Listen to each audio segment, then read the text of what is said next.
दोस्तों, ऐसा नहीं है कि सिर्फ रावण वध के लिए भगवान विष्णु ने राम अवतार धारण किया था, अपितु राम अवतार से जुड़ी कई मान्यताएं हैं। हिंदू संस्कृति में राम अवतार से जुड़े 3 प्रसंग बहुत ही प्रचलित हैं। वो इस प्रकार हैं, आइए सुनते हैं। पहला प्रसंग है, भगवान विष्णु के जय विजय नाम के 2 द्वारपाल थे, जो सदैव वैकुंठ के द्वार पर खड़े रहकर श्री हरि की सेवा करते थे। एक बार सनकादि मुनि भगवान विष्णु के दर्शन करने वैकुंठ आए। जब सनकादि मुनि द्वार से होकर जाने लगे तो जय विजय ने हंसी उड़ाते हुए उन्हें बेत अड़ाकर रोक लिया। क्रोधित होकर सनकादि मुनि ने उन्हें 3 जन्मों तक राक्षस योनि में जन्म लेने का श्राप दे दिया। क्षमा मांगने पर सनकादि मुनि ने कहा कि तीनों ही जन्म में तुम्हारा अंत स्वयं भगवान श्री हरि करेंगे। इस प्रकार 3 जन्मों के बाद तुम्हें मोक्ष की प्राप्ति होगी। पहले जन्म में जय विजय ने हिरण्यकश्यप व हिरण्यकश्यप के रूप में जन्म लिया। भगवान विष्णु ने वराह अवतार लेकर हिरण्यकश्यप का तथा नरसिंह अवतार लेकर हिरण्यकश्यप का वध किया था। दूसरे जन्म में जय विजय ने रावण व कुंभकर्ण के रूप में जन्म लिया। इनका वध करने के लिए भगवान विष्णु को राम अवतार लेना पड़ा। तीसरे जन्म में जय विजय शिशुपाल और दंतवक्र के रूप में जन्मे। इस जन्म में भगवान श्री कृष्ण ने इनका वध किया।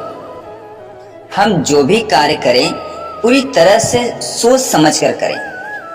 हमें इस बात का ज्ञान होना चाहिए कि हम जो काम कर रहे हैं उसका क्या परिणाम हो सकता है। जय विजय को भगवान विष्णु के द्वारपाल होने का अभिमान था, इसलिए उन्होंने बिना सोचे विचारे सनकादि मुनियों का अपमान कर दिया, जिसके फलस्वरूप उन्हें 3 जन्मों तक राक्षस योनि में जन्म लेना पड़ा। हमेशा इस बात का ध्यान रखना चाहिए कि घमंड में आकर हम कभी भी किसी का अपमान न करें। दूसरा प्रसंग इस प्रकार है, मनु और उनकी पत्नी शत्रुपा से ही मनुष्य जाति की उत्पत्ति हुई। इन दोनों पति पत्नी के धर्म और आचरण बहुत ही पवित्र थे। वृद्ध होने पर मनु अपने पुत्र को राजपाट देकर वन में चले गए। वहां जाकर मनु और शत्रुपा ने कई हजार साल तक भगवान विष्णु को प्रसन्न करने के लिए घोर तप किया। उनकी तपस्या से प्रसन्न होकर भगवान विष्णु प्रकट हुए और वर मांगने के लिए कहा। मनु और शत्रुपा ने श्री हरि से कहा कि हमें आपके समान ही पुत्र की अभिलाषा है। उनकी इच्छा अनुसार श्री हरि ने कहा कि संसार में मेरे समान कोई और नहीं है, इसलिए तुम्हारी अभिलाषा पूरी करने के लिए मैं स्वयं तुम्हारे पुत्र के रूप में जन्म लूंगा। कुछ समय बाद आप अयोध्या के राजा दशरथ के रूप में जन्म लेंगे। उसी समय मैं आपका पुत्र बनकर आपकी इच्छा पूरी करूंगा। इस प्रकार मनु और शत्रुपा को दिए वरदान के कारण भगवान विष्णु को राम अवतार लेना पड़ा। तीसरा प्रसंग दोस्तों इस प्रकार है, एक बार देवर्षि नारद को इस बात का घमंड हो गया कि कामदेव भी उनकी तपस्या और ब्रह्मचर्य को भंग नहीं कर सकते। नारद जी ने यह बात शिव जी को बताई। देवर्षि के शब्दों में अहंकार भर चुका था। वे स्वयं शिव जी के सामने अपने अपमान को प्रदर्शित कर रहे थे। शिव जी ये समझ चुके थे कि नारद मुनि अभिमानी हो गए हैं।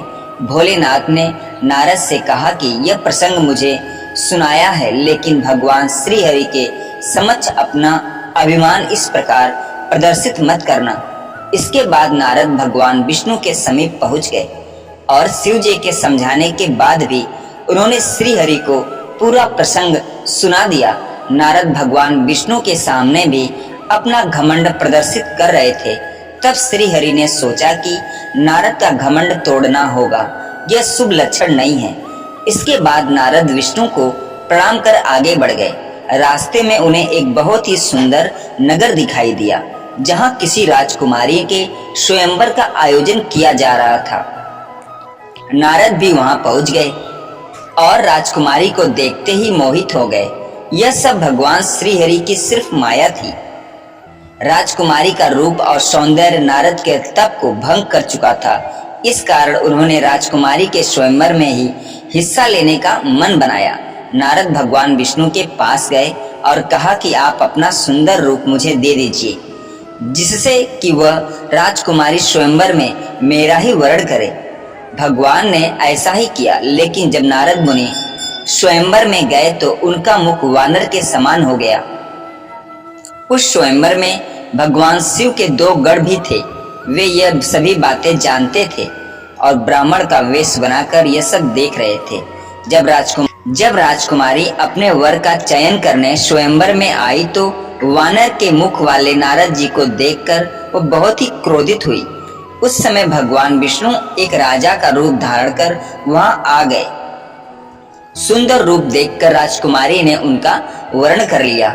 यह देखकर शिव जी के गढ़ वानर के समान मुख वाले नारद जी की हंसी उड़ाने लगे और कहा कि पहले अपना मुख दर्पण में देखिए।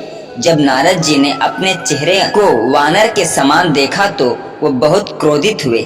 नारद मुनि उसी क्षण उन शिव गणों को राक्षस योनि में जन्म लेने का श्राप दे दिया।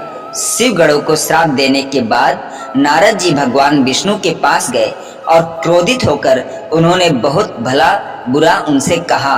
माया से मोहित होकर नारद मुनि ने श्री हरि को ही श्राप दे दिया कि जिस तरह आज मैं स्त्री के लिए व्याकुल हो रहा हूँ, उसी प्रकार मनुष्य जन्म लेकर आपको भी स्त्री वियोग सहना पड़ेगा।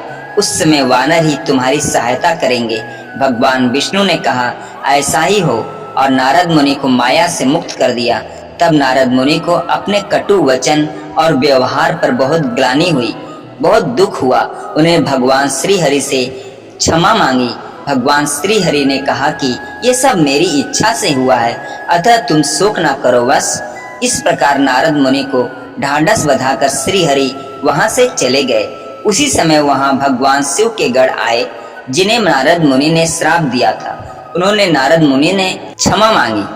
तब नारद मुनि ने कहा कि तुम दोनों राक्षस योनि में जन्म लेकर सारे विश्व को जीत लोगे। तब भगवान विष्णु मनुष्य रूप में तुम्हारा वध करेंगे और तुम्हारा कल्याण होगा। नारद मुनि के इन्हीं श्रापों के कारण उन शिव गणों ने रावण व कुंभकर्ण के रूप में जन्म लिया और श्री राम के रूप में अवतार लेकर भगवान विष्णु को स्त्री वियोग सहना पड़ा। तो दोस्तों, मैं आशा करता हूँ कि ये कहानी आप लोगों को अच्छी लगी होगी। दोस्तों, अगर ये कहानी अच्छी लगी हो तो भगवान श्री कृष्ण के लिए, भगवान राम के लिए और महादेव शंकर के लिए चैनल को लाइक, शेयर, सब्सक्राइब जरूर करिएगा। पूरा वीडियो देखने और सुनने के लिए धन्यवाद दोस्तों।